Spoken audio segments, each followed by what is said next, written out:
네, 오늘 사연은요, 드림님께서 또 두 번째 사연을 제보를 해 주셨습니다.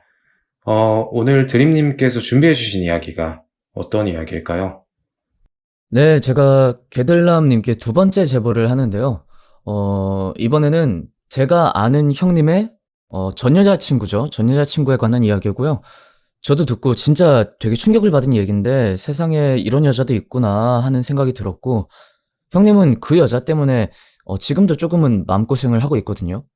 그래서 지금부터 이 형님에게 벌어진 이야기를 들려드릴까 해요. 네, 알겠습니다. 자, 그럼 지금부터 드림님의 이야기 들어보겠습니다. 자, 그럼 이제부터 그 형님 시점에서 얘기하는 것처럼 제가 들려드릴게요. 그 여자친구를 만난 건 형님이 대학생 시절 2007년도에 클럽에서 처음 만났다고 해요.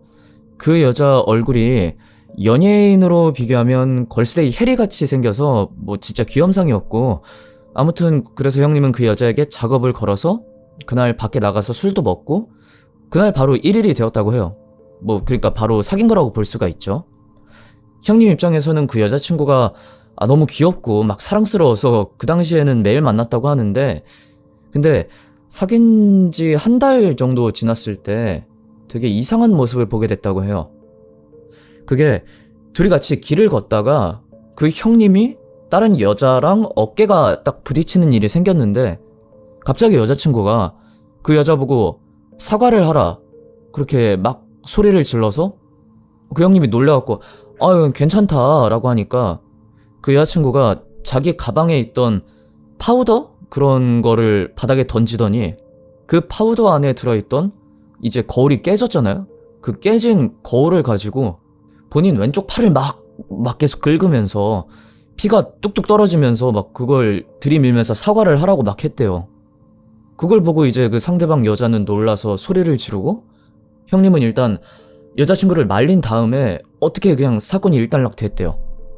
그리고 나서 여자친구한테 빨리 병원을 가자 라고 하니까 여자친구가 안 간다, 피만 닦으면 된다, 그렇게 해서 형님이 여자친구를 데리고 일단 카페로 들어가서 도대체 왜 이러냐 물어보니까 내 남자친구 어깨가 아플 것 같아서 짜증나서 그랬다고 대답을 했다고 해요. 그날 형님은 데이트할 맛도 안 나고 너무 혼란스러워서 일단 그냥 집으로 각자 가자고 했고, 형님이 집으로 돌아가서 고민을 하다가 여자친구한테 그때 전화를 해서 이거 안 되겠다, 헤어지자 라고 말을 했대요.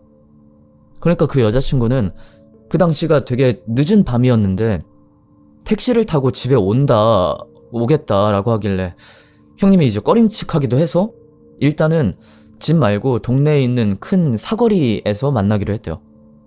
근데 그때 그 여자친구가 1리터짜리 생수병이랑 가위를 들고 나타나서 그 형님한테 하는 말이 이거 석유인데 지금 내 몸에 뿌리고 죽을 거다 이렇게 막 난리를 쳤대요.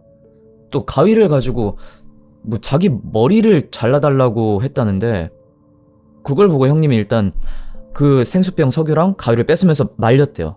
그러니까 그렇게 헤어지고 싶으면 그냥 죽게 냅둬라 이렇게 길에서 여자가 소리를 지르는데, 형님은 당황스럽고 또 너무 어이가 없어서 일단 그 뺏은 석유를 들고 집으로 도망치듯이 들어왔대요. 근데 그때부터 그 여자친구한테 계속 전화가 왔대요.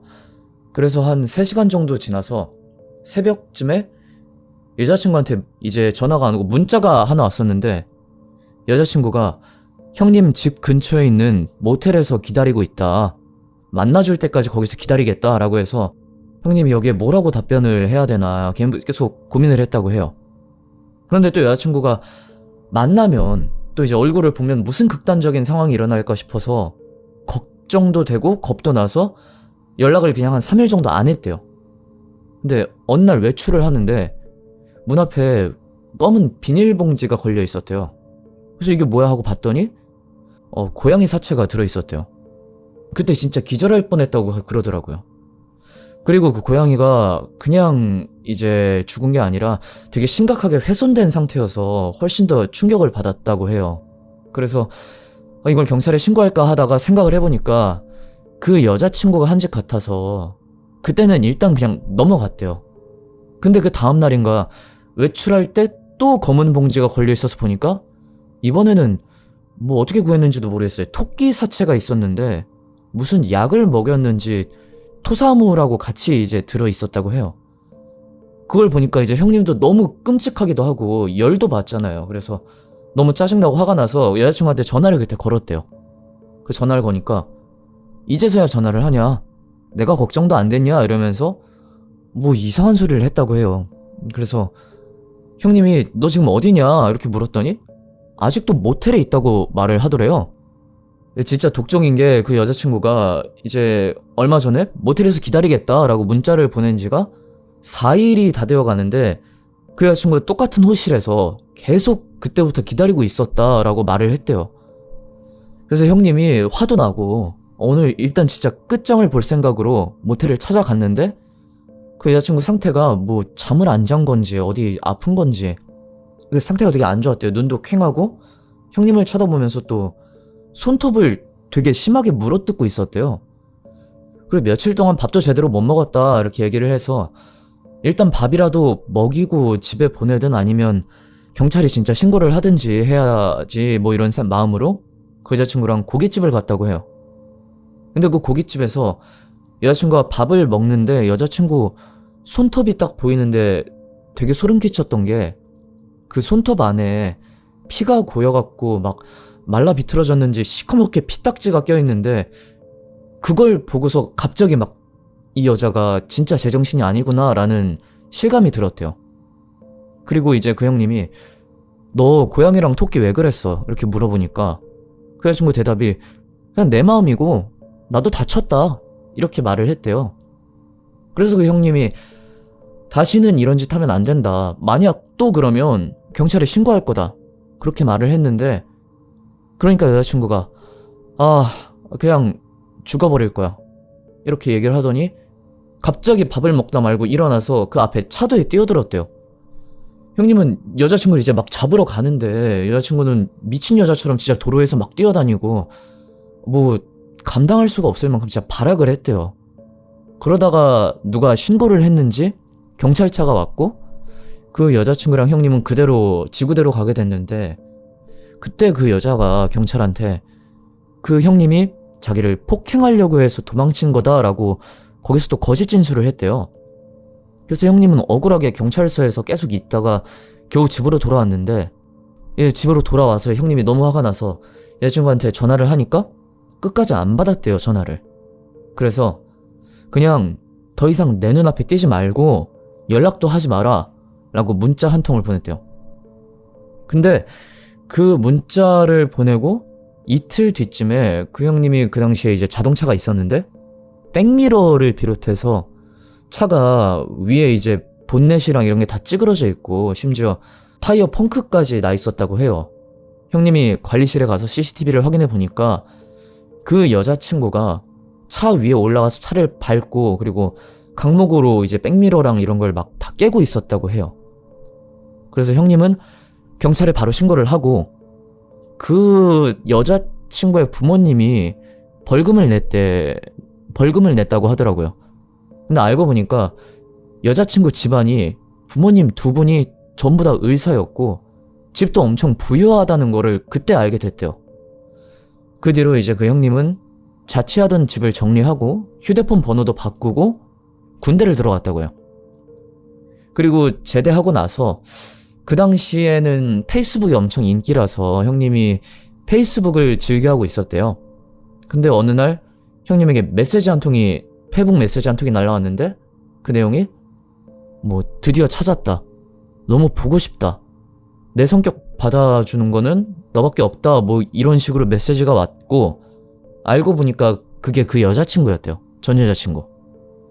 그래서 형님이 그 전 여자친구 페북을 염탐했는데 그걸 보니까 봉사란 봉사는 이제 다 하고 다니는 되게 선량하고 평범한 사람처럼 코스프레를 하고 있었대요. 그리고 그 사진 속에 고양이를 안고 웃고 있는 사진도 있었는데 그걸 보고 또 경악을 했고 또 아이들하고도 함께 찍은 사진을 보니까 너무 무서워서 바로 페이스북을 일단 탈퇴를 했대요.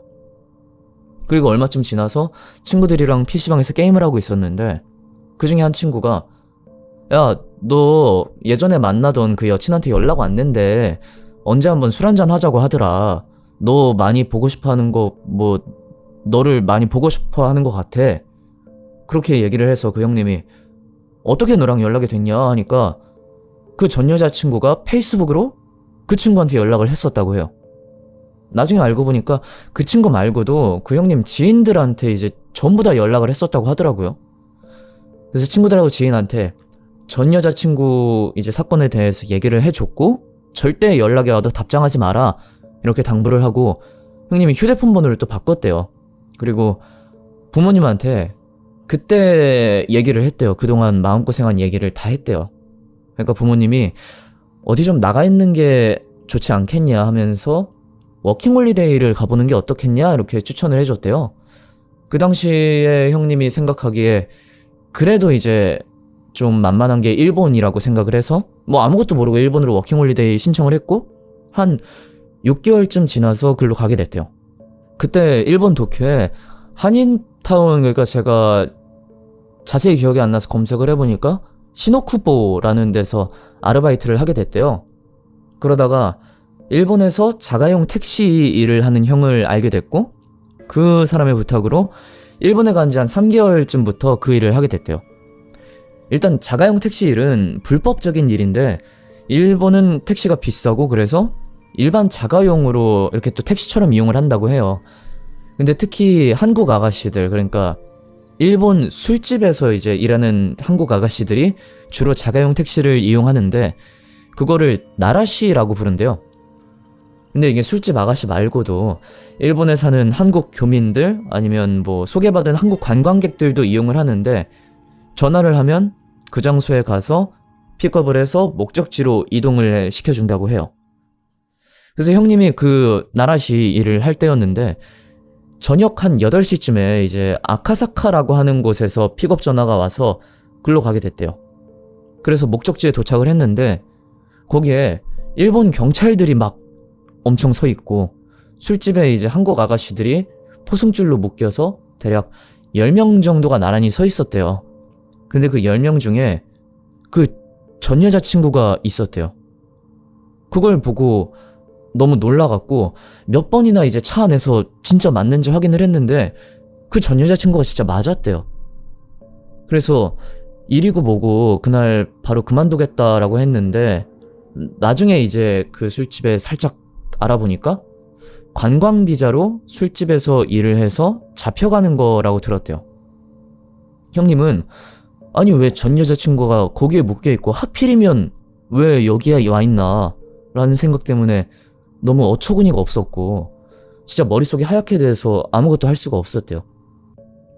그렇게 한 몇 주 동안 쉬다가 다시 아르바이트를 구해서 일을 좀 하다가 1년이 이제 다 돼서 다시 한국으로 돌아왔고 뭐 얼마간 좀 쉬다가 좀 좋은 회사에 취업을 하게 됐대요. 그리고 시간이 좀 지나서 이제 형수님 새로운 여자친구를 만났고 이제 결혼도 하고 아기도 낳고 그렇게 살고 있는데 그 어떤 날에 가족끼리 이제 밥을 먹고 집으로 돌아가는 길에서 전화통화로 싸우는 여자를 목격을 했대요. 외모는 뭐 깔끔하고 그냥 멀쩡하게 생겼는데 목소리는 되게 허스키하고 막 소리를 지르면서 길에서 욕을 하고 있었대요.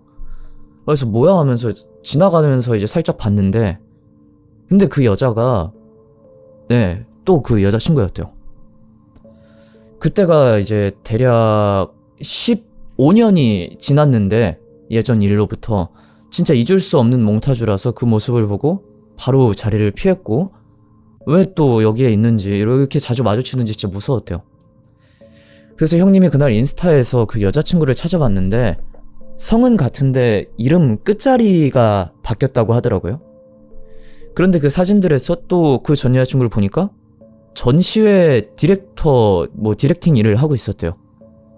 지금은 이제 이것도 몇 년 전에 들은 얘기니까 지금은 뭐 그 일을 그만뒀는지 모르겠는데 사진들을 보니까 웃으면서 또 이제 착한 척을 하는 걸로밖에 보이지가 않았대요. 근데 그게 형님한테는 되게 악마처럼 보였고 그 이후로 형님은 인스타도 일단 탈퇴하고 뭐 메신저나 당근 같은 그런 인터넷에서 자기 신원이 특정될 만한 일은 안 하고 있대요. 혹시나 또 만날 수 있다는 생각에 진짜 무서워가지고 집 앞에 나가는 게 되게 조심스러울 정도로 지금도 트라우마 같은 일이었다고 하네요. 저도 이 얘기를 그때 당시에 들었을 때 그 여자가 지금도 이 세상 속에서 아무렇지 않게 살아가는 모습을 상상을 하니까 너무 무섭다는 생각이 들었고, 예, 이성관계가 참 쉽지 않은 것 같습니다. 네, 여기까지가 제가 들은 이야기였습니다. 네, 이야기 잘 들었습니다. 분명 관계는 끝이 났는데 이상하게 그걸로 끝이 났다는 느낌은 들지 않는 이야기였습니다. 사람 하나를 정리한다는 게 단순히 연락을 끊는 걸로 끝나는 게 아니라는 걸 이런 경우에서 더 확실하게 느끼게 되는 것 같습니다. 그래서 이건 지금은 끝난 이야기일지는 몰라도 겪은 사람 입장에서는 오래 남을 수밖에 없는 사연인 것 같습니다. 네, 두 번째 사연 보내주셔서 너무 감사드리고요. 혹시 제보해야 할 게 있으신 분들은 아래 나와 있는 카톡으로 제보해 주시길 바라겠습니다. 네, 지금까지 괴들남이었고요. 저는 다음 영상으로 또 찾아오겠습니다. 감사합니다.